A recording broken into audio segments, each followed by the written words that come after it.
আজকে আমরা শুনবো ওমর রাদিয়াল্লাহু আনহুর খেলাফত আমলের সুন্দর একটি ঘটনা। ওমর রাদিয়াল্লাহু আনহু যখন খলিফা ছিলেন, তার শাসন আমলে প্রজাদের অবস্থা সরেজমিনে দেখার জন্য তিনি রাতের বেলায় ছদ্মবেশে ঘুরে বেড়াতেন। একবার তিনি ঘুরতে ঘুরতে এক রাখালের কাছে এসে গেলেন। সে বকরি চড়াচ্ছিল। তাকে গিয়ে বললেন, আমি একজন পথিক, আমার খুব ক্ষুধা ও তৃষ্ণা লেগেছে, তুমি আমাকে একটা বকরি থেকে একটু দুধ দুইয়া দাও, আমি তা পান করব। রাখাল বলল, আমি তো রাখালই করছি, আমার দায়িত্ব বকরি চালানো, দুধ দেওয়ার কোনো অধিকার আমার নেই। দুধ কেবল বকরির মালিকই দহন করতে পারেন।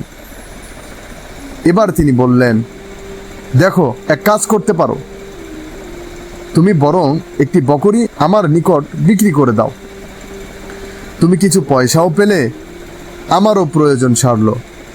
মালিকও দেখল না।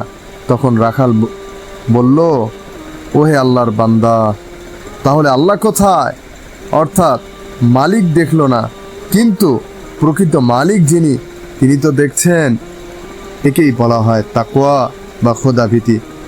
অর্থাৎ ঘরে বাহিরে, মাঠে ময়দানে, বনে জঙ্গলে, সকল স্থানে, সর্বাবস্থায় একজন মানুষের অন্তরে এ অবস্থা জাগ্রত থাকা যে আমি যা করছি প্রকাশ্যে, গোপনে, আধারে, আলোতে, লুকিয়ে সমস্ত কিছু একজন দেখছেন, তিনি আমার রব আল্লাহ।